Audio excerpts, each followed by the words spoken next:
अस्सलाम वालेकुम नाज़रीन, महरान टीवी न्यूज़ में वाक़े भलीकार माह फराशा सब खां पहिरियां हिकु नज़र हेडलाइन ते।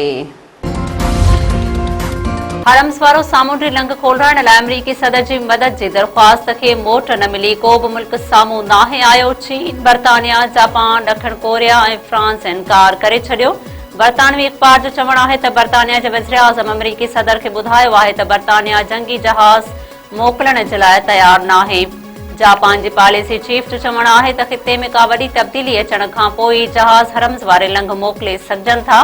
चीन बि ट्रंप जे मुतालबे ते ख़ामोशी अख़्तियार करे वरिती।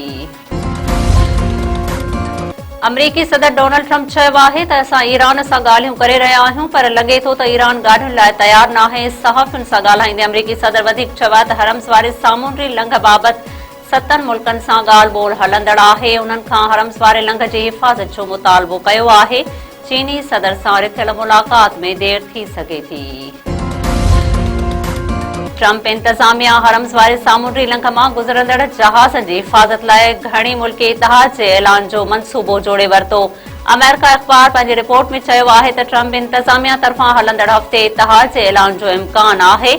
केतिरनि ई मुल्कनि हरम्स वारे लंघ मां गुज़रंदड़ जहाज़नि खे सिक्योरिटी ॾियण लाइ इतिहाद ठाहिण ते इतफ़ाक़ कयो आहे।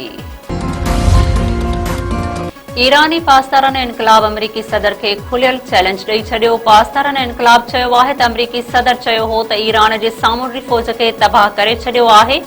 ट्रंप हिमत करे अमरीकी नेवी ईरानी नौर में मोकिले। पासदारनि इनक़लाब पंहिंजे बयान में वधीक चयो आहे त 10 साल अॻु तयारु कयल मीज़ाइल इस्तेमाल करे रहिया आहियूं। अञा उहे मीज़ाइल इस्तेमाल नाहिनि कया जेके जून 2025 खां पोइ तयारु कया विया हुआ।